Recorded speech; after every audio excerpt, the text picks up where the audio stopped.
So welcome to the interview with Andy Boon. This is brought to you by Fukui Chapter and Material Writers SIG from JALT. I just have some quick announcements before we get started, really quick.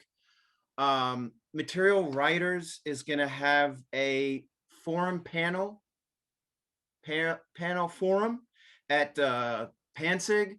PanSig 2021 is May 15th through the 16th.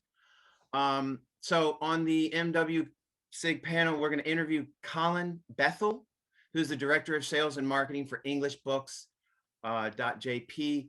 And he or she, sorry, I don't know this person, will discuss the business side. The business side of getting your textbooks distributed on a nationwide scale. Fukui has two events planned coming up in 2 weeks. We have Ben Shiran. Also, sometimes he goes by Ben Tanaka on March 14th. He is an English teacher. He's been in Japan about 20 years, but his hobby is personal finance. And he started the website Retire Japan, and it's mostly for expats. Most of us are teachers, and it's not a get-rich scheme. It's about personal finance. It's about retiring on time. It's very important information. He's going to be giving a talk, also free, on Zoom, hosted by Fukui on March 14th. That's at 4:30. Tentatively, we have Alex Burke planned for June 12th, 10 a.m. That may change, but right now that's what we have tentatively planned. I'm excited to have Alex Burke come. She is one of the founding officers of the new ALL SIG, the I just forgot, Accessibility and Language Learning SIG that just got formed. She's one of the founding officers of that. Her specialty is neurodiversity, which she will be speaking about on June 12th. Okay, so of course I've invited people, or we've invited people from OTJ on Facebook all over, but this is provided for and paid for by JALT. So if you enjoy this talk, I would really implore you to consider signing up for JALT. And if you're not a member of Material Writers SIG, I implore you to join that SIG as well. They have a lot of great material about writing textbooks, writing graded readers, the sort of stuff we're going to talk about today. So before I want to introduce Andy, I want to explain why I'm doing this interview, why we're doing this interview on graded readers. So I knew Andy at the conference, and I just knew him as this guy. He did the posters, and I didn't know much about him. I mean, we were kind of friends. We talked on Facebook, maybe here and there, had a beer at the conference. And then I was talking at this last conference about, I love horror. So that's why I wore this Fangoria t-shirt instead of, a tie or something a little nicer for this interview. I love horror. And I was talking to people at the social and in some of the breakout rooms, and they're like, oh, you should try writing a horror book. Check out this book called Zombies in Tokyo. And I was like, oh, okay. And I check it out, and it's like, wait, it's written by Andy Boon. I know that guy. And then I was talking to somebody else, and somebody else was like, oh, you should check out this book. It's like a ghost story. It's a graded reader. And I was like, what? Oh, and I check it out. It's Andy Boon. And I was like, are you kidding me? So like 2-3 times in one conference, Andy Boon's name gets thrown around to me. I come home and I tell my wife, and I'm like, oh, you know, the Andy Boon, that guy I was talking to, he wrote all these like graded readers on horror. And she's like, oh, you mean Andy Boon, who wrote this textbook that I like? And I was like, okay, I gotta, here's all this stuff about this guy. I had no idea. And I Google Andy Boon, and he's written like 20 books. So let's interview him. Let's learn about graded readers. I would love to find out about it. It would fit Material Writers SIG and Fukui perfectly. So that's how this interview came about. And I just had to interview Andy. And I'm really excited to say that Andy Boon is the first event that Fukui Chapter has had in almost 2.5 years. So I'm really proud to introduce Andy Boon. So if Chris will spotlight him, I will read some of his accolades. So it is actually Dr. Andy Boon, or Andrew Boon, as he goes by sometimes. He got his PhD from Aston University. Yeah. Aston. He is a professor at Toyo Gakuen in Tokyo. please correct me if I'm wrong. You've published 17 graded readers, I believe. 26, Okay, I think. 26 graded 25 readers. or 26. My list is not complete. His newest greatest reader, his newest publication is Kuchisake Onna Story 1 and 2 was just published, 2 separate books. And that's from Halico Publishing. He's also served as a series editor for the 10 Ways series book, which is 30 books long. That's incredible. He also wrote, I believe, 10 of those? 7. 7 of those 30. He was also the series editor for the language learning series, also from Halico, I believe. And you've written 1 textbook series, the Inspire? Or I've written 7 textbooks. All right, 7 textbooks, but it's the list is very long and it's hard to find everything. So Inspire is a 3-book series. That's right. Yeah, 3-level series. Okay. And the other textbooks you wrote? Writing for Fluency and Accuracy with Cengage, Research and Write, which is republished with Halico, Discover the News, and Discover Conversation. Discover Conversation is also published by Halico. Excellent. And Andy also has a brand new article that was just published about it's called Creating a Series of Life Skills Reader, which is one of the ones you were editor on. Yeah, I can just show that article is in the January 2021 Modern English Teacher journal. So if you enjoy this talk and you want to learn more, I suggest tracking that down. Okay, so let's begin the interview. And sorry, I forgot one thing. We did have a sign-up sheet with question and answers that people could pre-ask. So I'm sorry, I didn't get the names. I just got the questions. So I'm going to steal some of the questions that people submitted. And whatever I don't get to, we'll get to at the end, but I try to insert them in the interview as we go. So one question I had and one question a couple people asked is they want to know about, we're going to get this out of the way before we get into how the graded readers work, but they want to know about the financial side of graded readers. So I guess let's start. Can you tell us how a typical contract works? Okay, well, it depends on the contract. So some of the contracts may be you'll get a lump sum payment, and some will be royalty based. Now, the advantage of getting a lump sum payment is that you're guaranteed some money. But then for the publisher, does the writer have a vested interest in promoting the material once you've been paid for it? If you are on a royalty contract, of course, you have a vested interest in promoting the readers, because the more you sell, the more money you would make. So I think that's the trade-off for the publisher, and the writer needs to decide whether they want to go for the royalty option or they want to go for the lump sum option. Do you have a choice, or is it publisher per publisher? It depends on the publisher. I've taken, for Halico, I'm on a royalty system.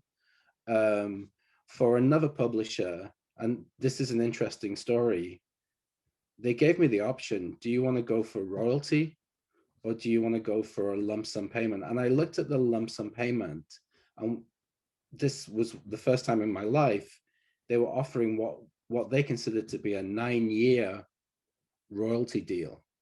So I thought long and hard about it, and I chose the lump sum payment.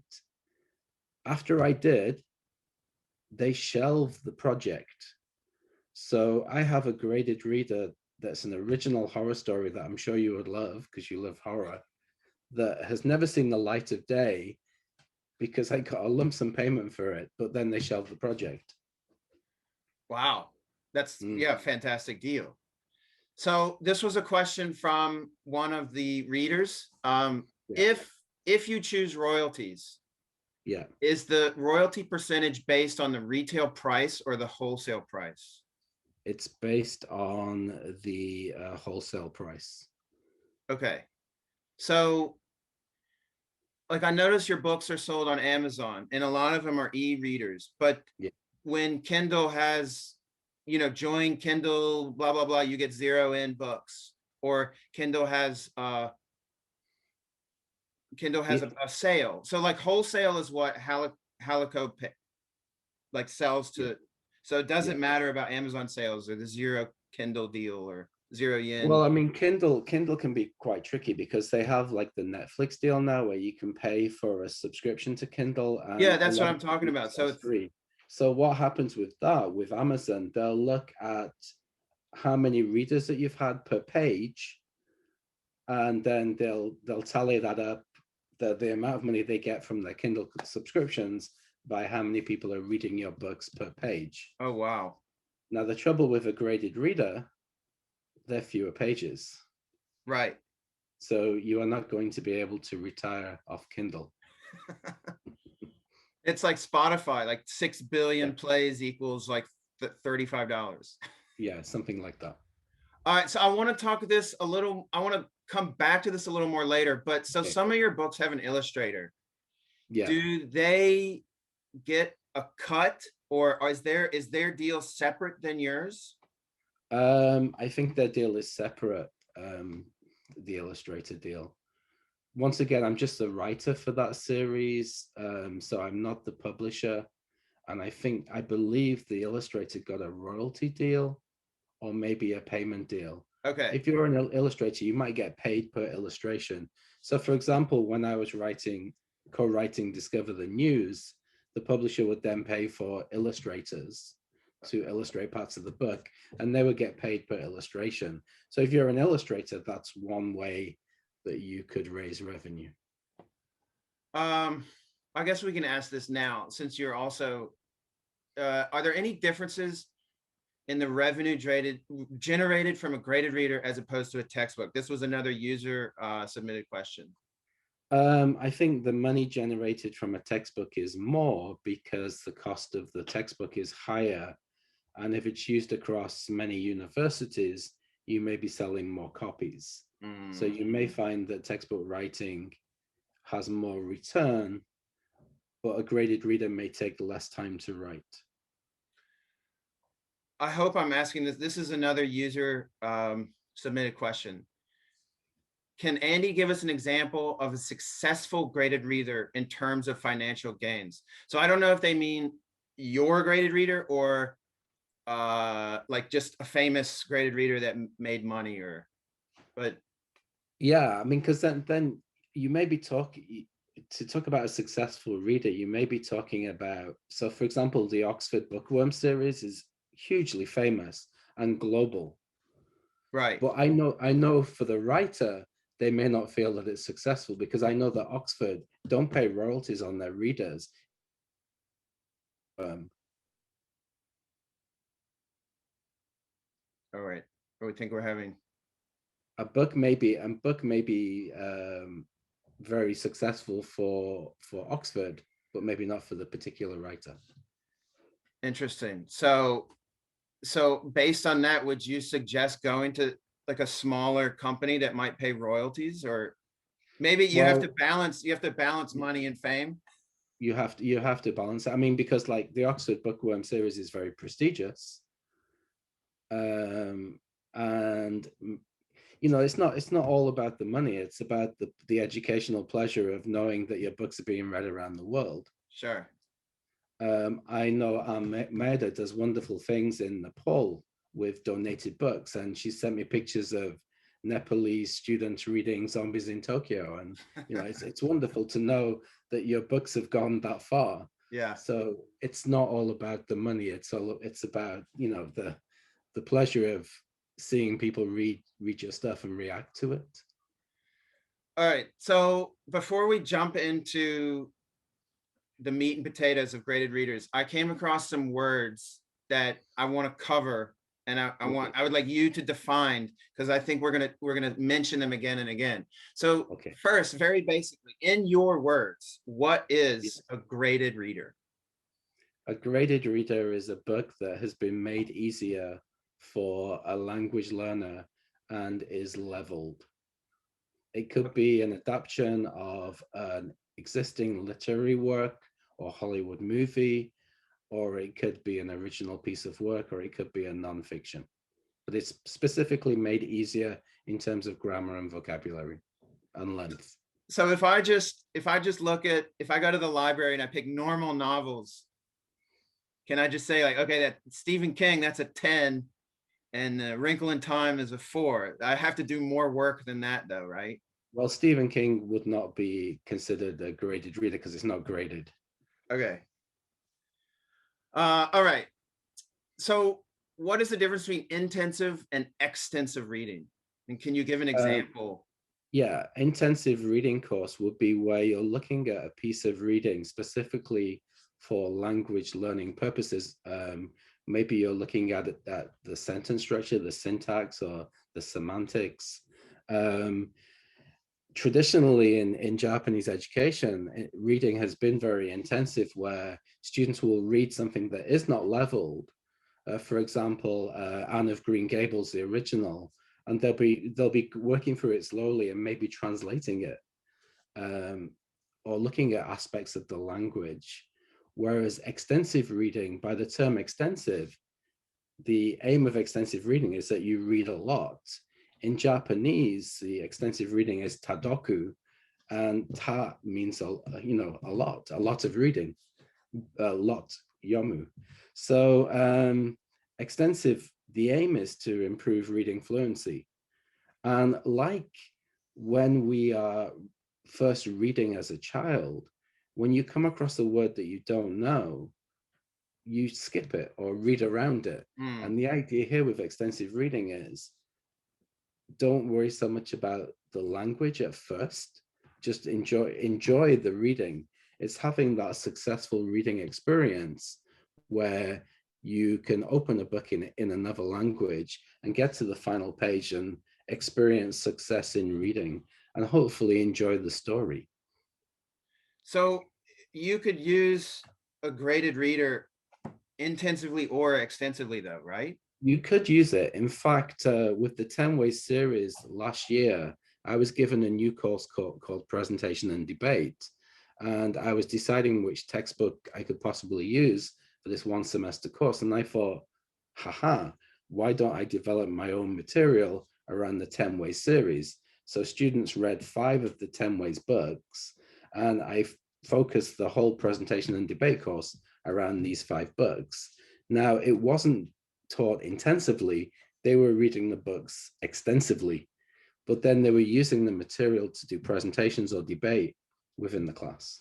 So these books could be used intensively or could be used to supplement a course. Thank you. I came across this word, class reader. What is a class reader? A class reader may be where you use a graded reader and the whole class will read the same book. Okay. Now, that's good for sales. Yeah, it is good for sales. And a lot of high school students, they will have like summer reading where maybe the school will get them to read the same book. Now, one of the advantages of extensive reading, one of the things that readers should be doing, because we want to encourage students to be independent readers, extensive reading should be where students choose the book that they want to read. Right.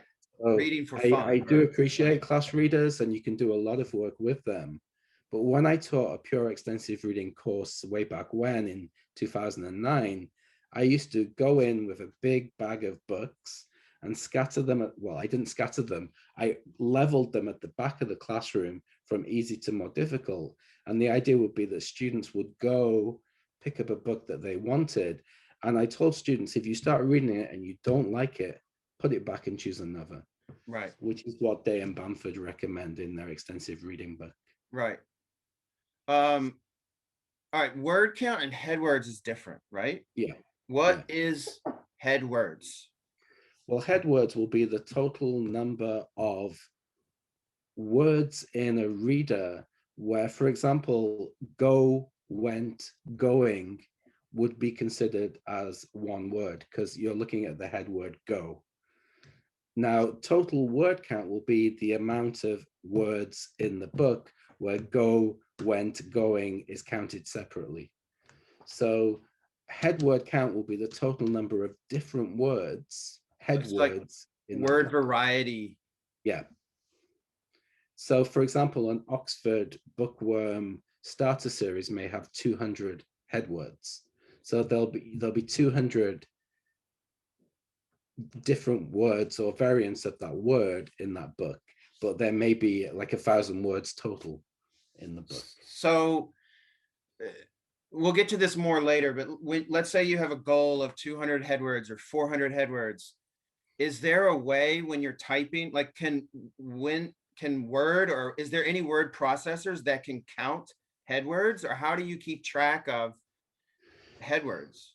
It depends on the series that you're writing, and some publishers will have a specific word list that you have to write from, and this is probably the most challenging, where you're writing from a specific word list. When I was doing the original Macmillan series, for example, I had an Excel file, and within that Excel file, it was leveled words, a level 1 book or a level 2 or a level 3 book. And within that, I could use, I had to use those specific words. Yeah. Okay. Yeah. Yeah. So I can be sure. yeah, so at the bottom, and then Now, from there, I was allowed to use, I think, 20 words that were off list.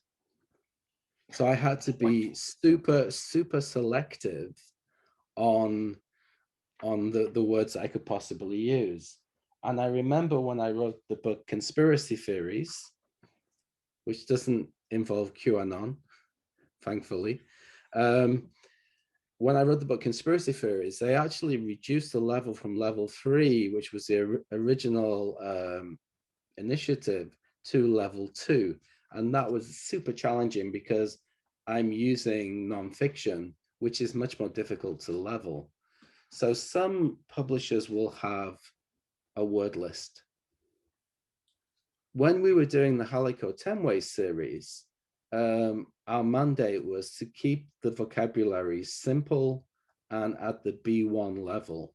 So what we would do is run the text through a vocabulary profiler, such as Vocabulary Kitchen, and then that will highlight the Cepher level of the words, and any words that were higher than a B1, we would have to either modify or put in a special word list. Vocabulary Kitchen. Yeah. That's a website program. Let me show you Vocab Kitchen. Yeah, I'm sure. Because I was using it the other day.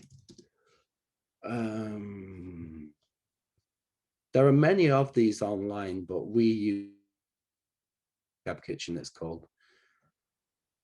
So if you go to the profiler, you can copy and paste some text in there.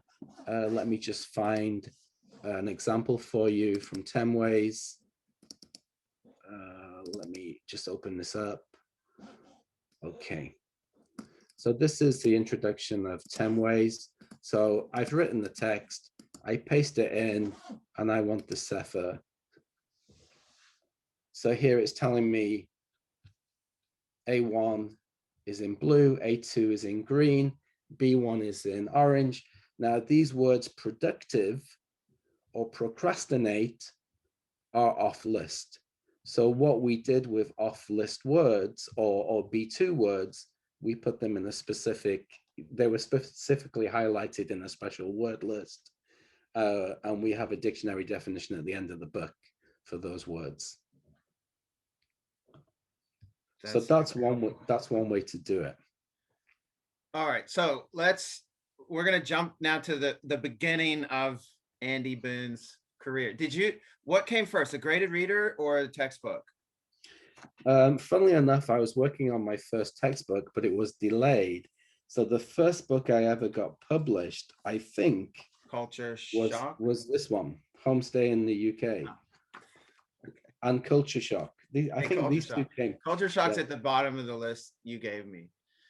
So yeah, so my next question was like, which came first, graded reader or textbook? So you started on the textbook first. Yeah. Like what I guess how did you start down this path? Did you say, hey, I want to make some extra money, or hey, I want to make some materials? Why did you Um, start with the textbook? Why did you start writing graded readers? well, I wanted to get into material writing um, for the fame and glory, maybe. No, And I mean, yeah, that's yeah, nothing to be ashamed of. Yeah. and you know, I've done a lot of work with JALT. Um, I've given a lot to JALT, and JALT has given back to me. And one of my jobs was associate member liaison, and I'll just translate that. So my job was to liaise with the publishers to sell table space at conferences so that they can advertise their products. And of course, I did that for many, many, many years. I think you've done that role too, Robert. Wayne did. Wayne did it, yeah. Yeah. So I built a relationship with the publishers, and these days it's very difficult to get in. Mm. But my first start was a guy called David Harrington, and apparently I had been bold enough to send him an email with this textbook idea. And then I think it was about 5 or 6 years later, he came up to me and went, "This is going to sound very strange, but 6 years ago you sent me an..." Oh, you froze there for a second. On Discover the News. Can you Yeah, sorry, froze? Yeah. I froze. So I sent David Harrington an email 6 years, I think it was 6 years later at a JAL conference. He said, "This is going to sound strange, but you sent me an email 6 years ago with a textbook idea. Let's do it." Yeah. And that's how I got into textbook writing. Okay. And you know, the relationships that I built with people, the networking relationships. One of the people from Macmillan, I think it was over a beer at a conference, said, "You know, I'm going to start this new graded reader series, and we're looking for writers. Are you interested?" And I said, "Yeah." And that's how I got into that reader series. So if you Google Andy Boon and you look up your books, you'll notice like this is a Macmillan version of this is Facebook. But Yeah. then you notice there's a second version that a lot of your Macmillan books are now Halico books. And I asked you about this and you said Macmillan pulled out of Japan. So can you tell the story or explain like what happened or Well, Japan used to, some publishers would have a domestic market where you can write for the domestic market, local publishing. And Macmillan was one of them. So the Read Smart Reader series was written specifically for the Japanese market. So Macmillan has the international market. However, they decided to stop the local publishing, and that was given to Nelly's to keep selling the products. But then finally, Macmillan decided to leave Japan, and they would have their base in China and manage Japan from China. And so all local publishing was to stop. So the writers were kindly given their copyright back with the opportunity to seek other publishers to do it. And of course, Halico took the opportunity. did Halico like snatch up all the Macmillan stuff or just yours or oh no, he froze again. Yeah, sorry. Yeah, Halico picked up some of it. Halico is the CEO of Halico is Darren Halliday, who was also the CEO of Macmillan Japan, who then left to start his own company. So he has that knowledge of the Macmillan products. Okay. These are going for almost double MSRP, but you're probably not seeing any of that money now. Right. This is, I think on the back it says 800 yen, and then on Amazon they're going for almost 2,000 yen. But wow, they are. Yeah.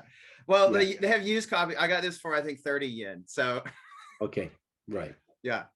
All right. So your Macmillan books. So you said you wanted to start there. You have This Is Facebook, the conspiracy one, the UK one. So Yeah. what comes first? The idea for the series or the story? Or, did Macmillan say, hey, we want this series, can you write something? Or do you go to them and say, I have an idea, here's my story? Well, it depends once again on the series. With the Read Smart Reader series, Macmillan had a specific idea in mind. They wanted 4 strands of the series. One was Japan fiction, Japan nonfiction, overseas fiction, overseas nonfiction. So I wonder if that's written on the book anywhere, or whether I just know. Yeah, it's got Read Japan, Read the World. And between Read Japan, it's just in the inside sheet. So Read Japan were Japan specific fiction or non-fiction. Read the World, global fiction or non-fiction. So Culture Shock in Japan and Homestay in the UK, this is fiction based on non-fiction, and this is non-fiction. Campfire Ghost Stories is fiction. This is Facebook is non-fiction, and conspiracy theories is supposedly non-fiction, but some may say the conspiracy theories are fiction. Okay. So in that case, they came to you with an idea. Well, not an idea, but they came with the idea of the concept. And then what I had to do from this mandate, this idea of non-fiction, fiction, Japan, or around the world, I then pitched story ideas. Okay. And I pitched maybe 7 or 8 ideas. And then the editor went, okay, we like this one, we like this one, we like this one. So here's the thing, you already had your foot in the door with Macmillan? Yeah, through networking. So if I want to, or someone here wants to get started, should we just email every graded reader publisher and say, what are you looking for? Or should we email them and say, hey, I have an idea for a story, this is my idea? How do we start from right here, having never written? How do we get in the business? Now it's very difficult to get in, because every teacher has some idea for material, and these days with the big publishers, a lot of them won't take the unsolicited mail of, I've got this great idea, because many of them have planned projects and specific ideas in mind, and they tend to develop the project and find the writers for that project. So then are you on their writers list of their go-to people? And that's quite difficult to get in. I got into the bigger publishing by doing some kind of grunt work, if I can say that, where they send some materials and you review them and comment on them. And then from there it went to, oh, would you like to work on the teacher's workbook? Or we're going to have some kind of online component. Can you write the quizzes? And the more you show that you can meet the deadline, that you can write good stuff, then you may get noticed and picked for a higher project. With the more local publishers, the more independent publishers, they may look more closely at material that comes in. For example, the language learning series by Halico, that came through an email from the writer saying, are you interested in this? And we gave it a look, and actually, yeah, this is great stuff. I'm hoping to become an editor for a book company one day. Yeah. Right. And so I started emailing various publishers I'm interested in. Can I proofread for you for free? Finally, I had one book publisher say, yeah, sure. So I haven't done anything for them yet, but I guess that's kind of like what you're talking about. Just start at the bottom and hopefully get your foot in the door. Or you could be AM manager for JALT and then get to know people. So I was looking Macmillan, if you type in how to write a graded reader, there's a lot of various how-to guides and advice out there. Rob Warren has a good page on it. Macmillan has a good page on it, but they're all rather different. So there's no set way to kind of get into it. But Macmillan says to email, like find editors and email them. So do you do you get emails asking like what to do, or like should we start, spamming your box with Yeah. like our ideas? Yeah, good point. Sometimes people may ask me for advice about how to get into the industry, and I'll give them some advice. Okay. But whether the bigger publishers will look at, like, I remember many years ago being a confident upstart at JALT. I think it was 2004. And I went up to, I think it was the Pearson table at the time. How do I write a textbook? You get, Yeah. you get that a lot. It's quite tricky because publishers hear it so many times, and some will politely say, well, this is what you need to do. But then when you send in, someone's put, listen to my demo tape. Yeah, wait, it's exactly like that. It's difficult. It's difficult to get in, and it's difficult to and then even when you're in, it's difficult to maintain. It is like acting or the music business. It's very tricky and very competitive business. All right. So I think this is what a lot of people are interested in. And this is something like material writers, like our articles and our projects. This is what we would publish. Can you walk us through the basic proposal process for submitting a graded reader? Okay. Let me think about the series, because it's different per series. Okay. Do you want to start with Macmillan, or do you?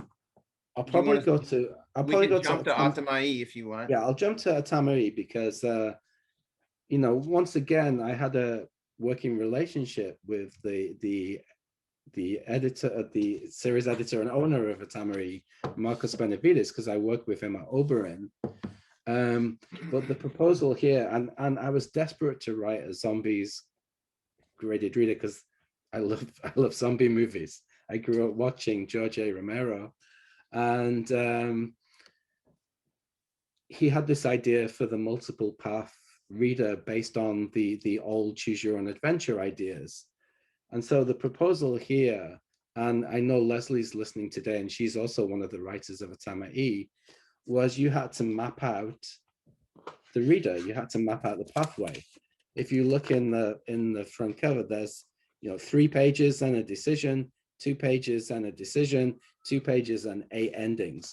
So what Marcos wanted here was concrete evidence in the proposal that you had a good idea and you knew the different pathways and that they were entertaining and interesting for the reader. So in many textbook proposals, you often write like the first chapter and maybe middle chapter and some activities. So in a graded reader proposal, do they ask for the first paragraph and what content do you preview? Or I think it's like they want a synopsis. Okay. Yeah. And maybe like a plot outline. And then, so you said this before, they'll give you the word count. So you contact them or they say, please write a book for us. Here's the word count, the Sefer level, age level, head word count. So for the Macmillan series in particular, they had a specific idea that they wanted to read the world, read Japan. It was going to be based on a word list that they had created that is a confidential word list, because you'll find a lot of publisher word lists are confidential private to that publisher. They sent that to me. And the proposal stage was for me to list a series of ideas that would go with this series. And they accepted several of the ideas. And then I started to write the reader. So when is your contract finalized? After the book is done or when the proposal is accepted? I think when the proposal is accepted, they will send you a contract. Okay. And then upon completion of the book, you'll get paid or something. So you're not doing all the work beforehand. Yeah. Um, With some books as well, you might get an advance. sure. Once again, it depends on the publisher. You might get an advance where future royalties are then deducted from that advance. So, for example, when I worked with Cengage on Inspire, they gave me an advance on each of the books. So, if the book never sells a copy, you're guaranteed the advance payment. Okay. But then that's the debt that you pay off with your royalty. Right. How much editing goes on like with the book? Because I know, there's age level and then you're not writing a novel that's going to be sales. It's going to be for education. It's going to be Yeah. and often it's like right now you're writing for Asia. So do they give you a list? Like I've read, don't mention sex, drugs, and religion. Yeah. Other than that, like obviously, some of your books, they're horror books, people dying here, and then your new, Kuchisake Onna, I mean, you've got like gore. This is precisely, and I've just put parsnip in the chat box. This is precisely why I wanted to get into graded reading. One of the reasons was I hate parsnip. Now, parsnip is, let me see if I can remember the acronym: politics, alcohol, religion, sex, narcotics, isms, and pork. And these are the topics that you have to avoid in publishing. Now, I have been asked to write book proposals for the prestigious Oxford Bookworm series, and I failed twice. But the last one got very, very close to being accepted. But because I tend to avoid parsnip, and my books may have elements of parsnip in them, that they're a little bit risque. And for Oxford, they were very close to accepting my last proposal, but because of the content, they turned me down. So I just forgot my next question. It dealt with this. So yeah, why graded readers? Why not try novels? Why do I write haiku and not longer poems? I don't know. I don't know. Hopefully, one day I would love to sit down and write a novel. But once again, there are many novelists out there who are trying to make it big. I have friends in Japan who write novels, and it's time consuming, and I don't know whether I can sustain. I don't know whether I'm good enough to write a novel. Okay. Have you looked into it? I mean, because then you don't really have to worry so much about the parsnip. Maybe your freedom. You can write your sexy narcotic adventure novel. Well, the idea is to sneak in parsnip.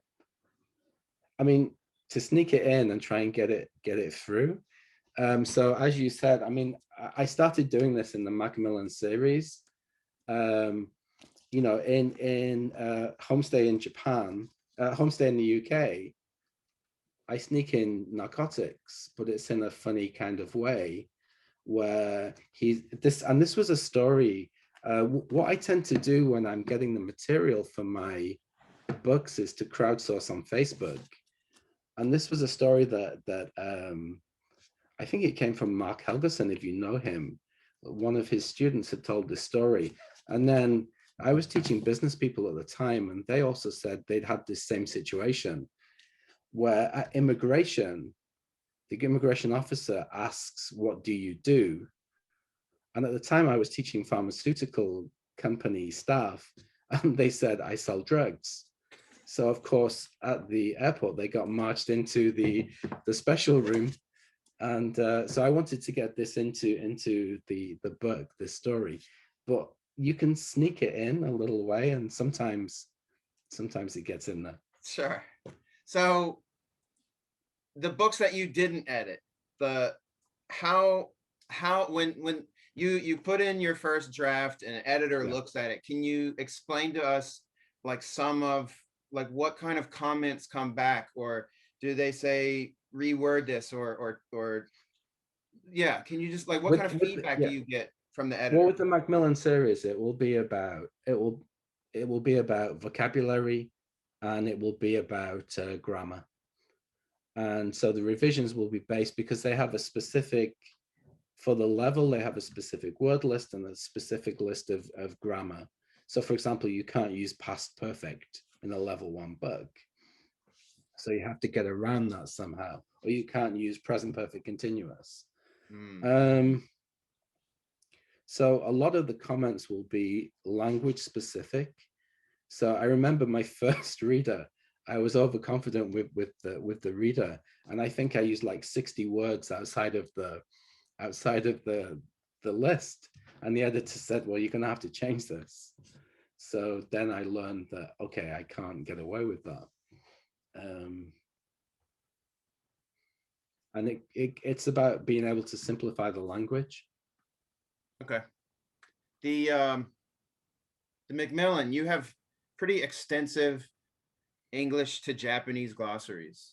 Yeah. Do you write these glossaries? No. Do you choose these words? I didn't choose the words. So it was very, for the Macmillan series, it was very strict and very regulated, and I had less freedom. And their idea was that these books could be used for self-study as well. And against the idea of pure extensive reading, there's a glossary in the back. And also students could go to their website originally and download the whole book in Japanese. Right. So like, how did you feel about, like, if you had a choice, because in the Atamai, it's only English keywords, English definitions. So if you had a choice, would you prefer English to Japanese, or like you have it in the Atamai where it's 100% English? I think I would prefer 100% English. Obviously, with the Macmillan readers, I don't have total control over the content. Sure. I know. I'm just saying, in your opinion, your choice. Yeah. I mean, with the 10 ways series, we did the same thing in the back with the vocabulary list. We put it in English. And what we tried to do before we did that, and we tried to look at before you get to the word. So a key word, we then have 3 examples in context where you can try and guess the meaning and then go to the back and look. So for each word in bold, when it first appears in the book, so for the first word here is achieve, it's in bold italic. That's telling the reader, okay, this is a word in that will be featured. And then we use the exact word from the book, and we try and use it in different contexts, and then the definition. So, as a teacher, if you're using the 10 Ways To series, you could use that as a language learning opportunity. Whereas the Macmillan ones are more for self-study. Okay. I want to focus on the Atamai series. Like I noticed this one, you only have 17 keywords, whereas the Macmillan is like 100. Yeah. So do you choose the keywords for these? Or that's now, also the Macmillan glossary in the back was the glossary for all of the words in that level, not particularly in the book. Okay. Yeah. And so for, I guess, all 3 publishers you work with, there's various activities after reading or ideas for the teacher, or do you come up with those, or the editorial team does? I had more power with the Halico because I was either sole writer or series editor. So for the business series, that was Darren Halliday and myself in discussion, and I write one book, and then he will comment on it, and we will work together to decide the activities that are in the back. And so the business series then span into the 10-way series. How did you like come about this book? Like, why did you want to write zombies in Tokyo? Because I love zombies. Yeah, I grew up watching horror. I loved horror. I used to watch Hammer House of Horror every night, and yeah, I read James Herbert, Stephen King, Clive Barker. So and the George A. Romero movies. So I had this idea. It was funny because Marcos at the time had this idea for a Tamae, and I just finished working, and I had a chat with him in the office, and I was busy doing my PhD at the time, and I'd seen his call for writers. So I had a chat with him about it. I said, yeah, but I'm too busy doing my PhD. Then I took the train home. And by the time I got home, I had the whole idea for Zombies in Tokyo, was emailing him and said, do you want a zombie book?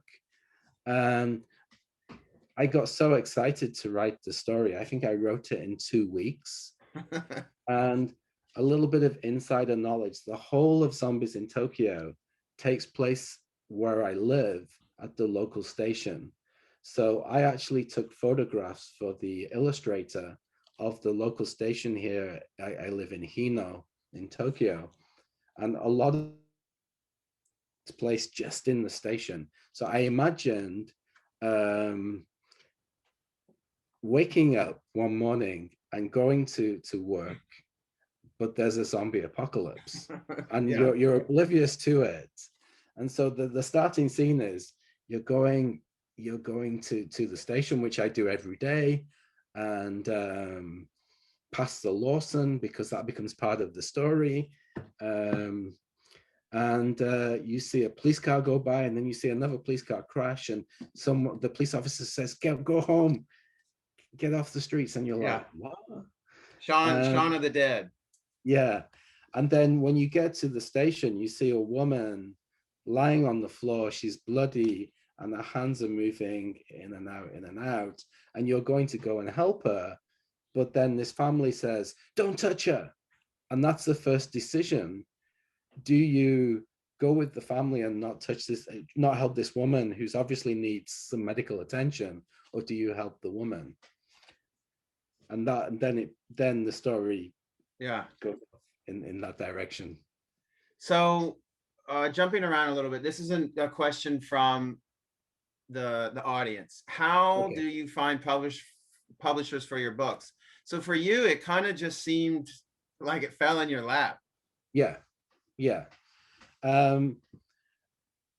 I got into extensive reading way back in about 2006 or something like that. I went to a British Council talk way back when the British Council in Iidabashi, Tokyo had a wonderful learning space on the first floor. And there was a guy called Daniel Stewart who did this one. He was working at a high school and had this fabulous extensive reading program. And I sat there and listened to his presentation. That was like, yes, this is how we can help Japanese students to improve reading fluency and have exposure to language outside of the classroom. So I rushed back to my boss at the time, not the university I work at now. And I said, with all the extensive reading pamphlets in English and Japanese, and I said, this is the answer. This is what we did. And the guy said, oh, we tried it once before and it failed. And I said, really? How did you do it? Oh, well, we got the students to translate the readers into Japanese. And then I was like, no, this isn't what it's about.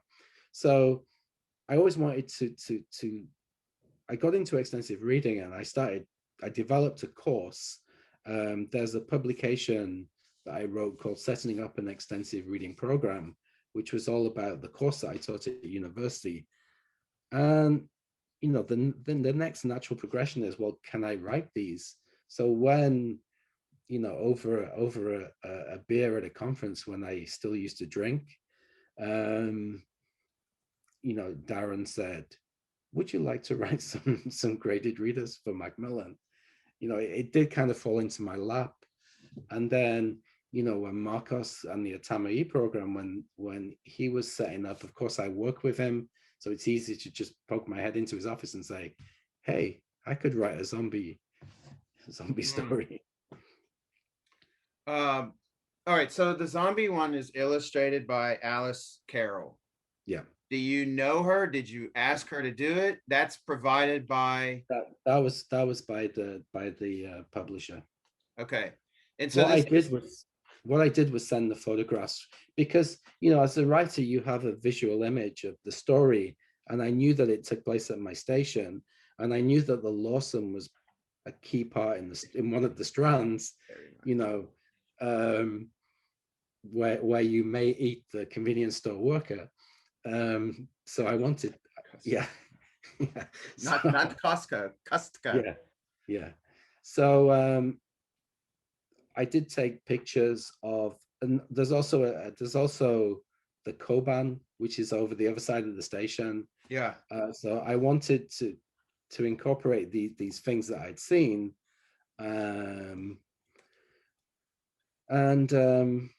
so I did take pictures of the local station. But then the illustrations, I'm just the writer, and I'm not the publisher. So the publisher puts all of the stuff together.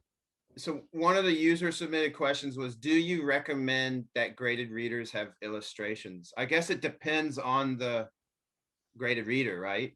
Yeah. Illustrations are useful, especially with lower level graded readers. I know the Rob Waring Cengage Foundation series is fantastic for lower level readers, and it starts at 75 headwords, which is fantastic. So, I mean, when I first started teaching extensive reading, it sounds strange, teach extensive reading. When I encourage extensive reading in my classes, I always remember one student saying, but I can't read English. And I took him to the library and showed him the level 1 Cengage Foundation series by Rob Waring. And the illustrations are fantastic, because it really does help, sure, you know, students understand. But then, you know, they're costly for a publisher, and they're time consuming, and we want students to be learning reading fluency by processing the words. So, you know, it's good to have an illustration, but it doesn't need to be there. I mean, the 10-way series doesn't have illustrations, but it doesn't need it. So someone asked if do you have any advice how to find a good illustrator? But so in this case, you wouldn't have to. Maybe take photos like you did, or but if you're self-publishing and you're looking for a good illustrator, then it's going to be looking on the internet and finding, you know, when we did Discover Conversation and we were looking for voice actors, we found a company online. We chose 2 voice actors who were fantastic. We went to a recording studio in Tokyo, and they brought the conversations to life. It was, as the material writer, I was sat there going, wow, this is great to hear the material that you've been working on come to life. So you will be able to find illustrators online. Sure. All right. If you self-publishing. Do you read the reviews for your book? So you go to Amazon, you go to other book stores, they have reviews, and I don't know if I can read. Oh my God, this, you know, like I saw Zombies in Tokyo, somebody was like, oh, it's too dark, but it does have like 4.5 stars. So yeah. I love that comment on Amazon where the guy went, it's a dark story, it's so dark. This is the zombie apocalypse. There's no light in the zombie apocalypse. So I guess that's a yes. You do read reviews. Yeah. On all of them, or do you upset? Did you have to find a point where you have to say, okay, don't let it get to you, or don't read too much, or actually, never bothered you? On a day where I'm feeling really sad and maybe I've lost confidence in myself and I'm having a bad day, I'll go on to X Reading, which is Paul Goldberg's platform, where a lot of my books are on there. And I'll have a look through some of the reviews on X Reading. And, you know, sometimes it will cheer me up. And also the other writers in the 10 Ways To series, you know, if there's a really nice comment on one of their books, sometimes I'll copy paste it and send it to them, you know, to make their day. Because, you know, I know Leslie's here now. She wrote 10 Ways to Be Successful in Love. It's very popular on X Reading. And, you know, sometimes there's some great comments by students who have read the book. And the great thing about Paul's platform of X Reading, it's not only Japan now, he's got schools in Thailand and Mongolia. So, you know, I'll see like comments in Mongolia that just read the book. And, you know, especially the 10 Ways, which, you know, they're life skills. To see students read the book and leave comments like, you know, I've read this and I found it really useful. I'm going to use some of these ideas in my life. You know, it's like, yeah, this was the reason behind the book. That's great. All right, just so I want to go maybe like 20, 25 more minutes, and then we'll open up questions and answers. So let's jump. Oh, publicize. So you said like one of the big things, if you get royalties, then it's kind of beneficial for you to publicize your books. So how do you publicize, or what do you feel about the Paul Goldberg, by the way? Wayne just posted a comment. I'm hoping to invite him to do another Fukui Material Writers SIG, but I haven't asked him yet, but the gears have been moving. All right. So how do you publicize, or how do you feel about publicizing? Yeah, I don't mind. I don't mind doing some shameless plugs on Facebook for my friends. Okay. You know, there's ways to do it. So for example, if you go to my Facebook profile page, then I might have the 10 Ways To series behind my face, or, you know, I'll post like links to Halico online. And it doesn't doesn't hurt to get an article published in the about writing them. Yeah. So it'll be interesting because that's only just come out. It'll be interesting to see if there's any traffic from there. But that's it's not only about publicizing, it's actually about the pedagogical process of writing the series. Indirectly, it promotes, you know, it's not an infomercial, but by any means. All right, so you have a lot of nonfiction graded readers. How did you get the idea for the business series? So you wrote 7, I think. Actually, there's 10. There's 10 in the business series. 10, but you actually wrote... these are quite slippery to categorize because they are fiction based on nonfiction. So let me explain what that means. So each of the, let's see if I can get, they're out of order. So the series starts with you are the main character. You are a university graduate and you're going for a job interview. You get the job, then it's the first week. You froze. This meeting. Oh, okay. Then you learn about emails because you make lots of mistakes about emailing. Then you have to entertain some overseas visitors. And then you go on your first business trip overseas. Then there's a bit of office conflict. This gets spicy. And the product launch you're in charge of. And then as one year in the company, you become the mentor for a newbie starting the company.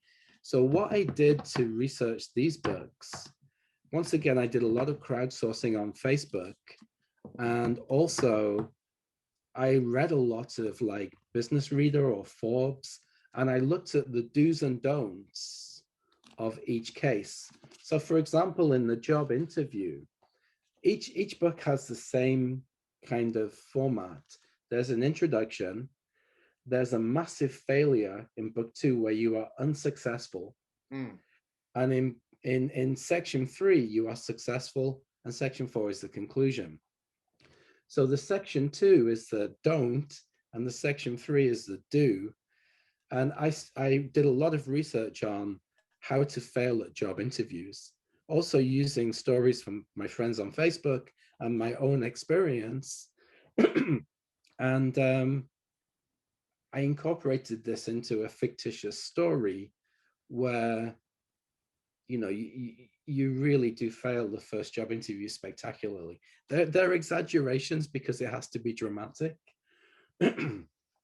So you oversleep, you haven't done a recce of where the company is, you go the wrong way, you sit down without the interviewer asking you to sit down, you're wearing sneakers because you couldn't find your shoes. Yeah. I remember I had a job interview and I was sitting there with like the bottle of water like this.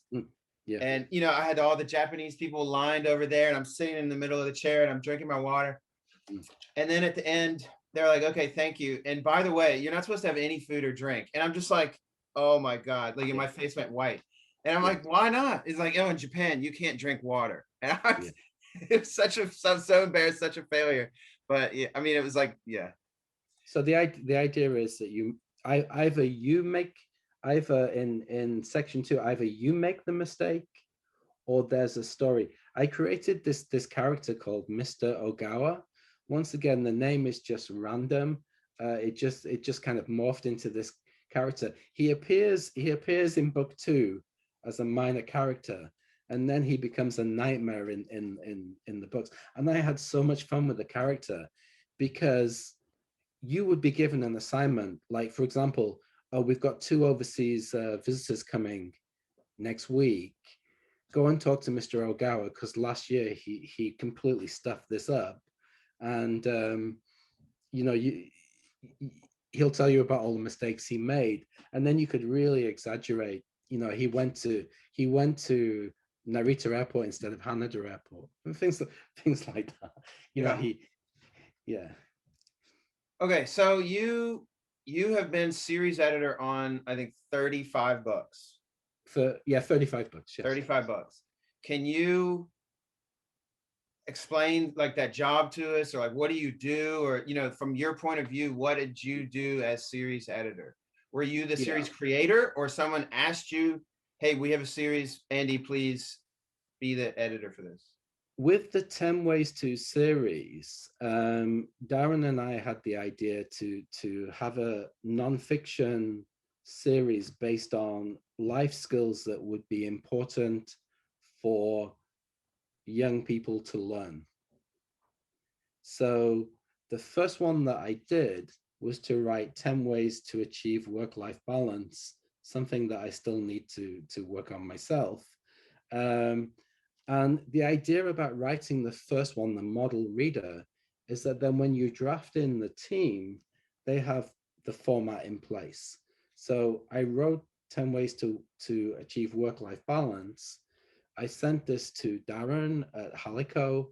We talked about it, we made changes, we decided the format, and we put a list of rules in place for the team.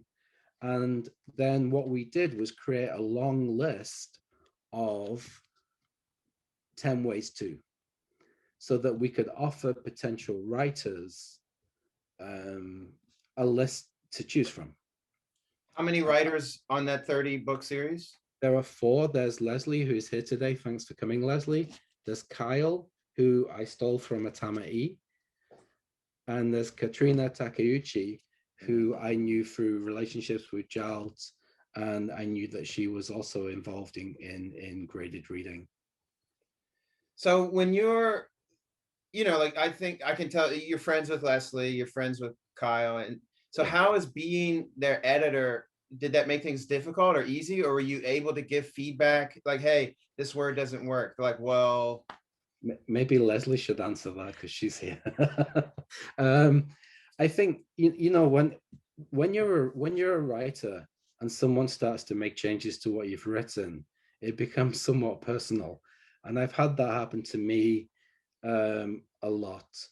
But as long as the feedback is constructive, then, you know, I think it's okay to do. So the writers would send me their drafts, and I would use track changes and comments. And I would also check through Vocabulary Kitchen that they'd adhered to the vocabulary. And I would then do edits to shorten sentences, or if words were being used that were outside of the B1 range, I would highlight that.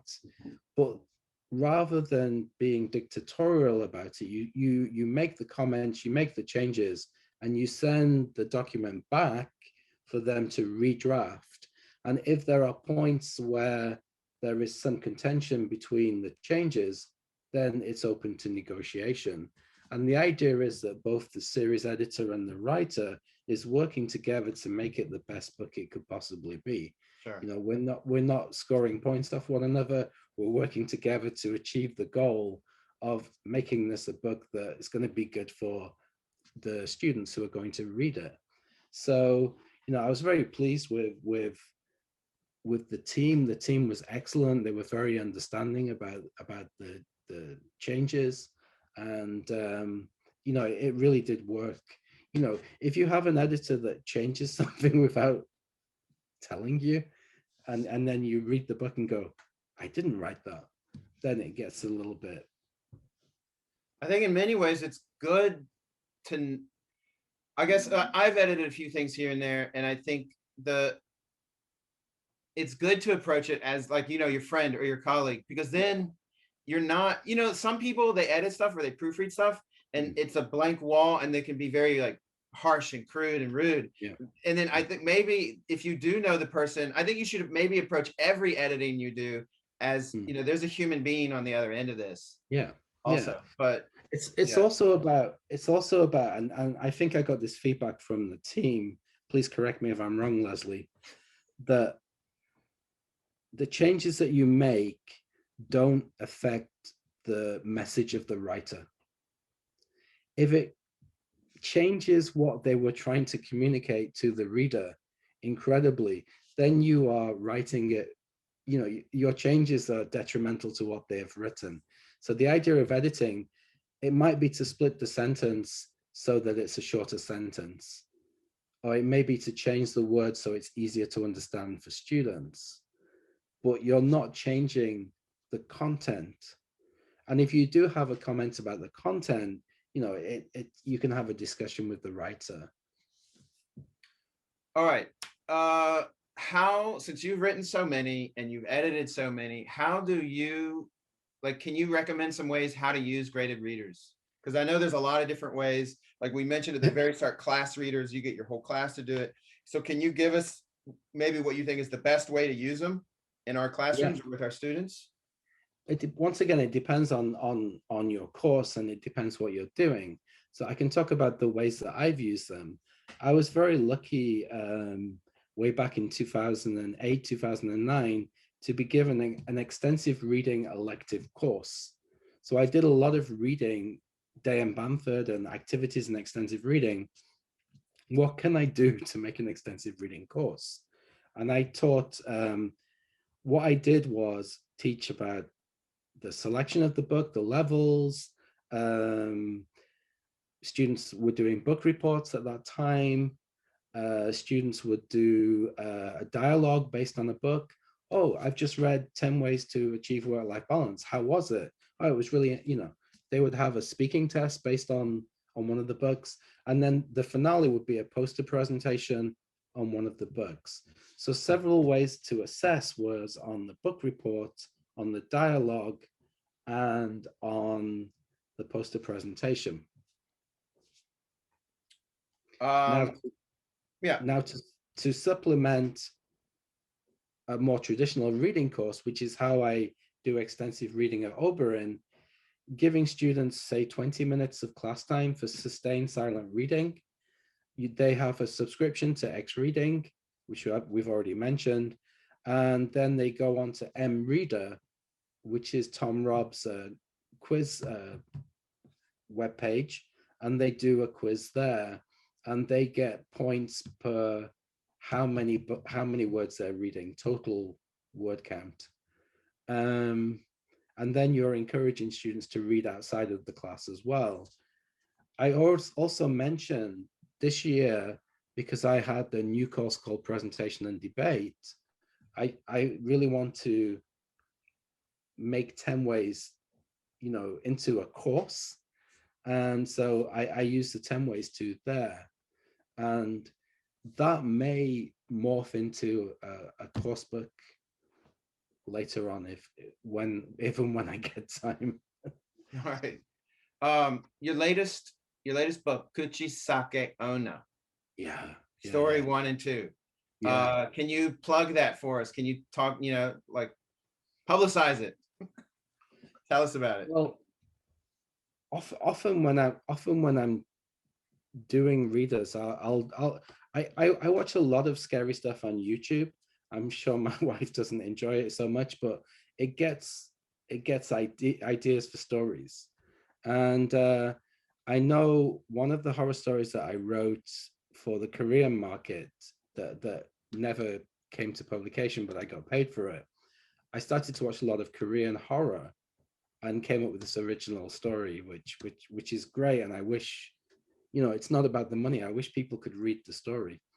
Kuchi Sake Onna was something that I had watched. I'd watched the Japanese horror movie about it.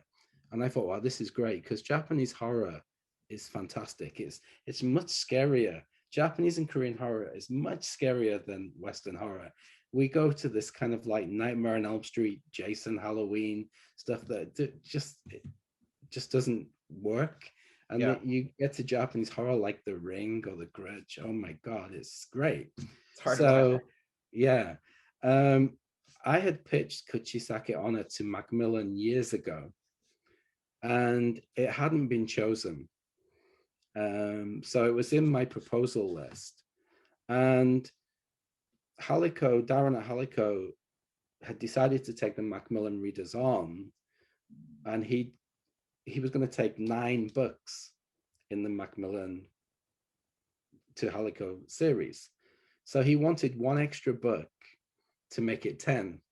And I said, well, I had this proposal. And also we only had 1 level 1 book, the Campfire Ghost Stories. So I said, well, Kuchi Sake Onna, I had this idea ages ago for this story. Would you be interested in it? And he said, yeah. So of course I went off and I wrote the plot and I started to write the story. And the way that I write, I don't know, I have a plot line, but I don't know where the story is going to go until I start writing, and the plot line will always change. So at the end of Kuchi Sake Onna 1, I had this really scary image that was going to end on a train, but then the story completely changed, so it didn't end that way. It ended in a bed in a very scary way. I won't spoil the ending for you in case you read it. And the train scene went to Kuchi Sake 2. So Kuchi Sake 1, if you don't know the Kuchi Sake Onna story, it's about a woman who has terrible scars on her face like the Joker, and she wears a mask, and she will appear to people and she will ask the question, am I beautiful? And if you say, and reveal her face, and if you say no, she will kill you, because this is a horror story, in a rather gruesome way. And if you say yes, she will mark you the same way that she has been marked. So what I wanted to do is to write this story and have a lot of fun with it. And it's an original story based on traditional Japanese. Absolutely. Yeah. Okay. Yeah. I tend, I take the tradition. It's the same in Campfire Ghost Stories. I try to use some of the traditional Campfire Ghost Stories, get the idea of a gem of a story, and then modernize it or change it, make it more gruesome. Sure. So like the cover for the second one, it's pretty, it's probably the most gruesome graded reader cover I've ever seen. Thank you. So they chose that bloody cover. We chose. Yeah. Nice. Yeah. Yeah. Zombies in Tokyo originally had a much more gruesome cover, but it was decided that that might be too gruesome for the market. Yeah. But So it was I like the first cover. yeah, it's good. So I guess now I noticed the Halico books they're digital only, they're ebooks only. Yeah. So they make no print versions. If we want to use that as a class reader, we have to have Kindles, for example. Well, actually, now I can show you this. Halico, hang on, I'm on Vocabulary Kitchen. Halico has an online system. So if I go here, these are my Halico courses. And so Kuchisake is here. So. Oh, you read the first chapter for free. That's like a nice little preview. Yeah. So there you go. This is also on X Reader. Kuchisake Honor will be on X Reading. It's not there yet. Okay. But a lot of them are. Yeah. So why e-readers? Well, it's kind of prudent in the situation we're in now. I'm sure a lot of people have switched over to sites like Halico Online or X Reading, and if you're doing an extensive reading program in the pandemic, then students have to, how do they get the material? Well, there are lots of websites like Marazen and so on, where students can now click on and get a range of readers. So are we going to shift from paper-based material to digital-based material? It's tough. We don't know. But the digital means, I now buy all my books in Kindle. 100%. Academic books I buy in Kindle because I don't have to wait for it to be delivered. I click, boom, it's in my Kindle. I'm 50-50 about it, to be honest, but I mean, I don't think it's a black or white issue. All right, I'm going to have one more question and then I'm going to turn it over to the audience because I have a lot more questions, but if we have time later, I will, we'll go over. All right, so my last question is about adaptations. So like there's fiction, there's nonfiction, and the one thing we haven't talked about is adapting an existing work. You haven't done an adaptation yet, have you? Not really. I don't think so. So do you know anything about them, or can you give us some advice? Like I heard you have to like get the rights yourself, or does the publisher do that? And so please. From what I know about it, and I haven't had to do it yet.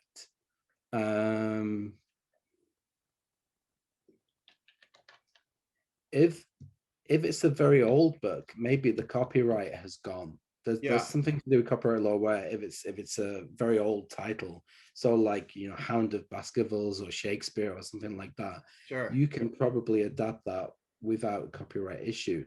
If it's something like the Hunger Games, and you have to adapt that to a graded reader, it will be the publisher who will seek the rights to do that. If you try and do that yourself, you might get sued. So if you're working with a publishers dealing with adaptations, they will probably have the rights. They will seek the rights to that, and it becomes a selling point for some of the publishers. If they have like what are these the Marvel movies that are very popular. If you adapt those, they're going to be quite popular. Okay.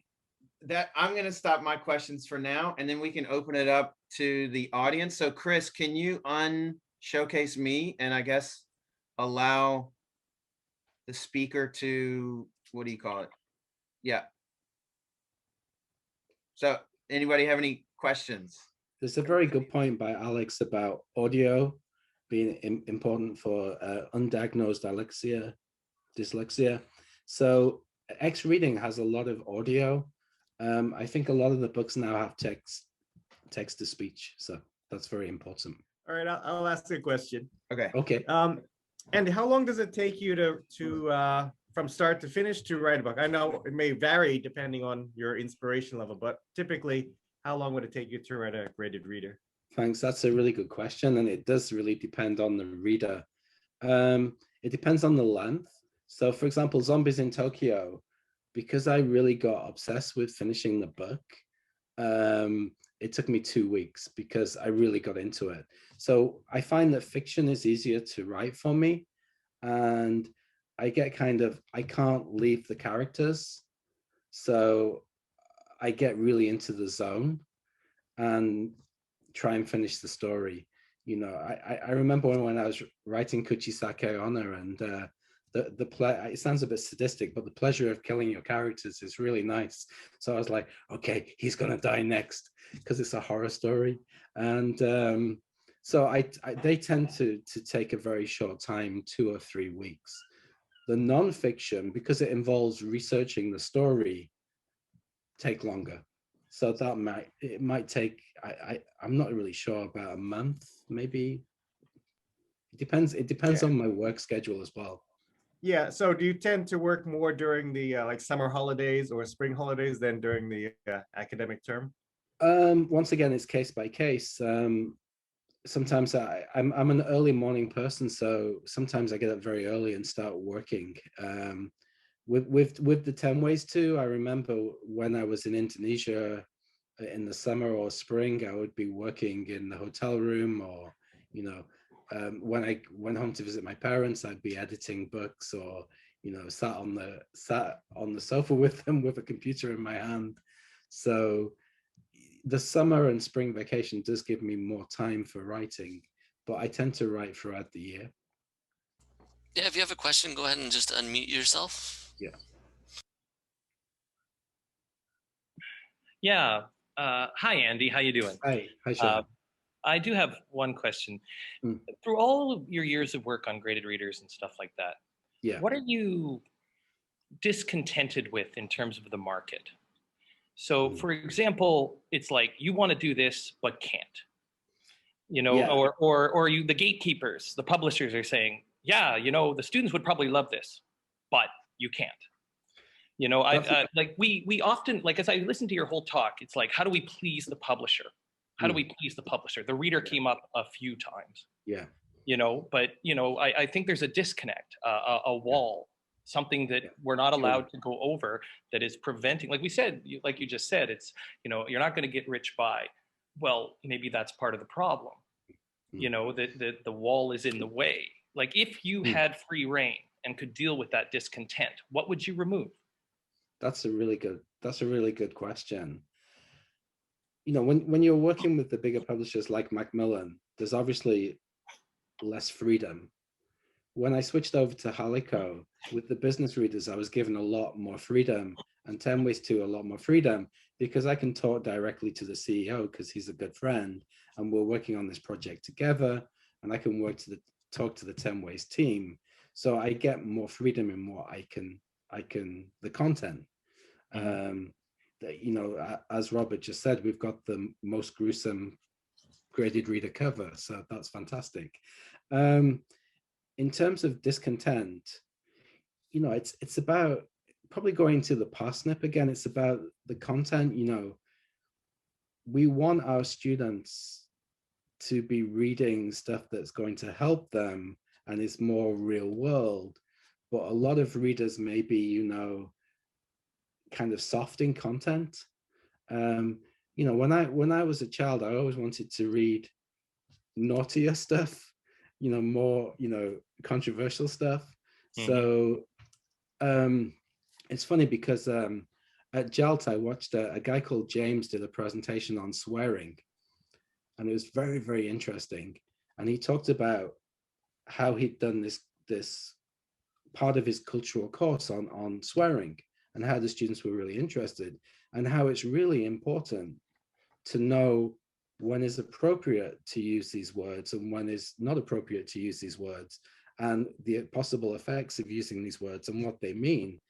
And so I had this idea, wouldn't it be great if there was graded readers with swearing, but who is going to publish that? That becomes the problem. So that might be one area of discontent, where who knows? We may be able to, it's a very controversial topic, and do we want to expose our students to this language? But in the presentation I saw at JAL, it was very well put together and well argued that, well, students are going to hear this language outside of the classroom. So, it's probably good to teach them, when and where, and, which social context it is appropriate to use these words, and how you could possibly offend people with these words. But students are not going to get that unless, I mean, I watch a lot of YouTube, and, I some of the language in YouTube, I'm like, wow, this is just readily accessible for anybody to click on, and, maybe that's one area that is not. So then who or what within Yeah. the publishing companies do you feel is holding the wall up? Like Well, you said yourself, like the presentation on swearing was productive. You can see an avenue for it. I'm not saying that that's necessarily the way, but who is it that has this disconnect, or what is it that has this disconnect that keeps the shields up? Is it the parents? Is it the administrators? Is it the teachers? Is it the individual? What do you think? I think it's teachers, parents, administrators. When I was growing up, when I was at high school, I remember when Frankie Goes to Hollywood, Relax, got banned by the BBC for its sexual content. So what did we all want to do at high school? Oh my God, we've got to listen to this song because it's been banned. Yeah. So then we all, it encouraged us all to listen to it even more. So I think that little bit of, you want to go beyond the constraints that are given, but someone has to put their name to it.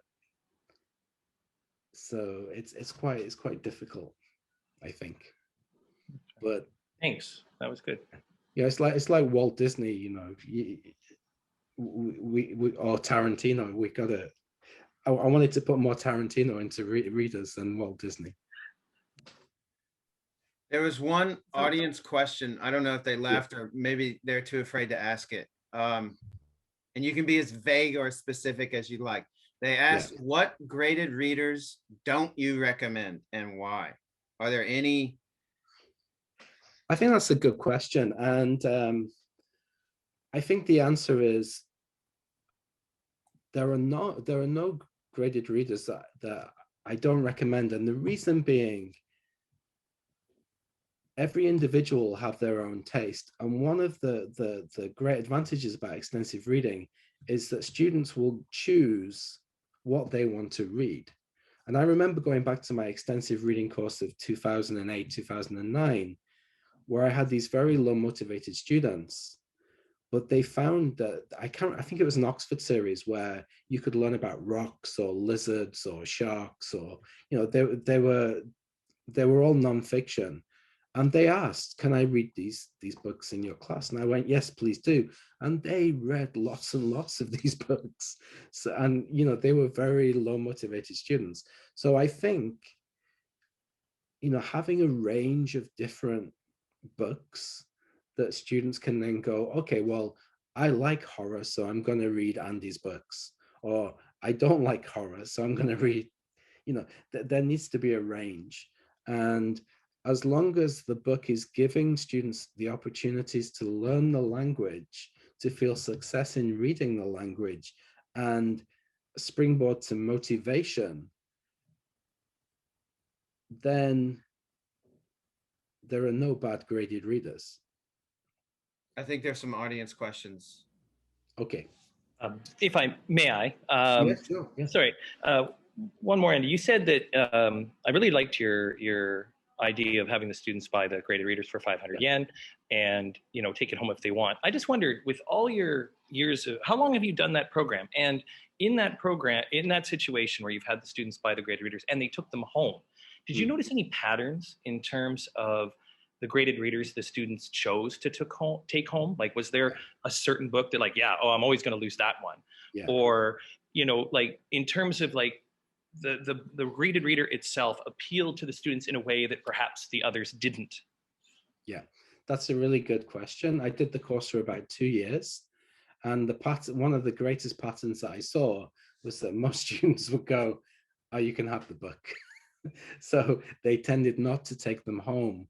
The students who tended to keep them were the ones who had forgotten their book or maybe lost their book. So if you're doing an extensive reading program, there's going to be some loss of the material, you know, where students put it in their bag and, you know, it goes into the black hole of extensive readers. I didn't notice a particular pattern. If Leslie is still with us, she might be very interested to know, we have an English lounge at our school, and there's a section for extensive graded readers in the corner. One of the books that is missing is Leslie Ito's book. So I think it's been stolen because they liked it. So the Atama ebooks probably would be quite popular to take because they're very visual. But I didn't notice a pattern when I was doing that course. The pattern I noticed was that most students were quite happy to pay forward the textbook and not keep it.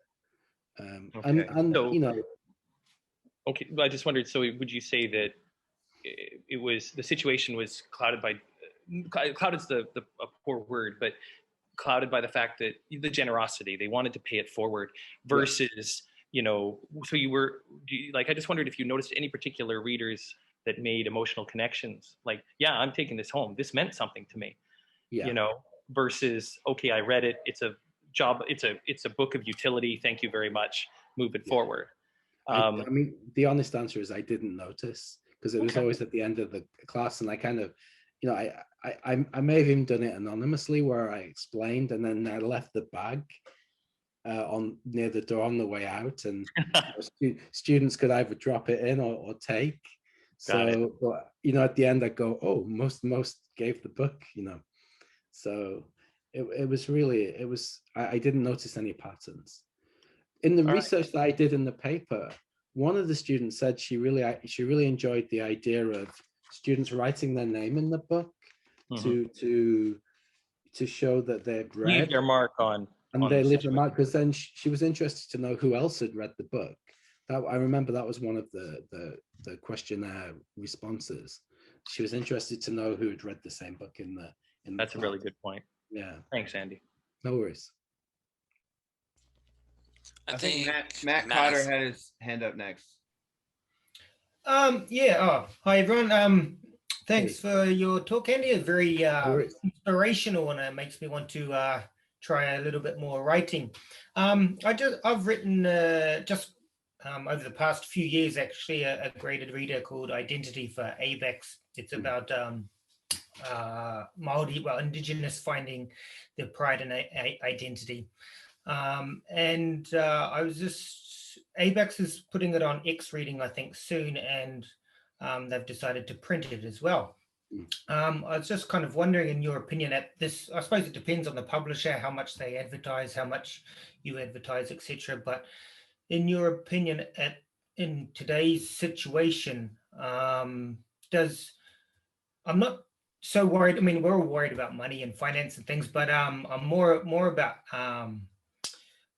reaching a wider audience. So in your opinion, do the graded readers at the moment reach a wider audience in the printed form, or like in the ebook style form, either with Kindle or X reading or etc.? It's difficult to know, really. It depends, because you know, you can have book sales, and I'll answer this question why it's difficult to know. You can have book sales, but they might be library sales, and then you have no record of how often that book is taken out at an institution's library. You know, your book identity might be one of the top readers of a university in Okinawa, and you might never know. Right. So it's and you know, Robert said he picked up my Facebook reader for 30 yen on the secondhand market. So you know, once it's printed and you know people have bought it, they have the right to resell it, and you won't see that physical sale, and you just don't know who is reading it. You don't know the reach. the good thing about the software like X Reading, if you have a subscription yourself, you can track who is reading it. So, okay. you know, it's, as I said earlier, it's been kind of nice to see students in Thailand interacting with the books and students in Mongolia. So you can kind of see how often your book is being read. So Okay, yeah, thank you very much. And just as an aside, about 5 years ago, I picked up your Zombies in Tokyo book and read it to my daughter, who was, well, she must have been about 4 or 5 at the time. Yeah. And it was, she wouldn't speak to me for a couple of days. She was so terrified that I would read her that story again. We only got a couple pages into it, but I kind of learned, it was kind of a dad learning point that 4 or 5-year-old girls are not quite into zombies yet. Thanks very much. No worries. I'm glad she was scared. That's good. It did its job. Sean, I think Sean has another question. Yeah.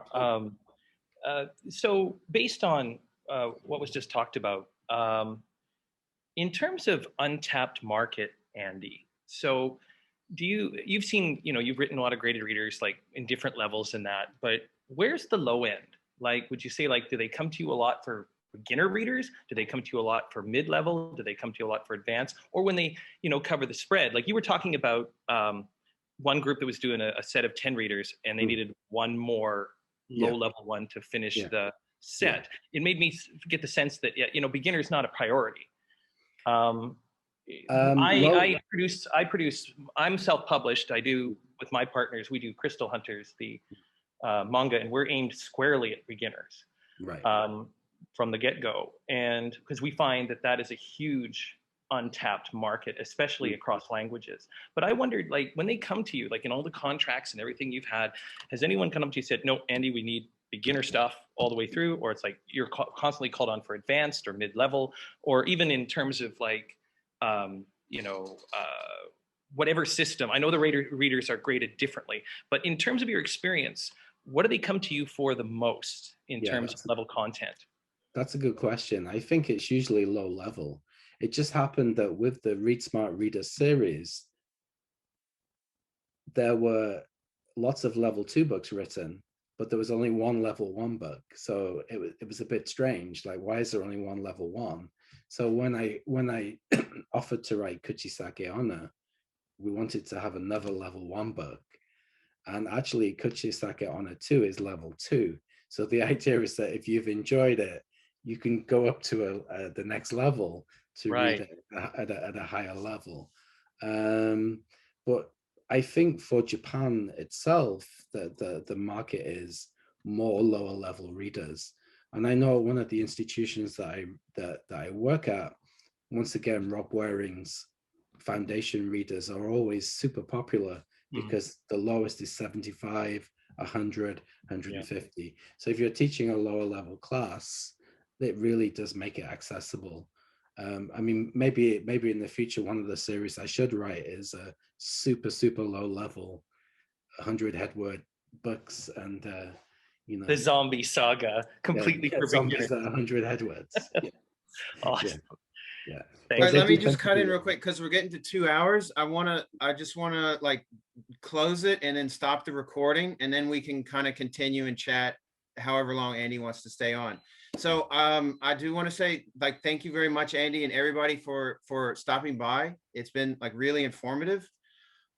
Just a quick, I'm going to stop recording right now. I met a strange lady. She made me nervous.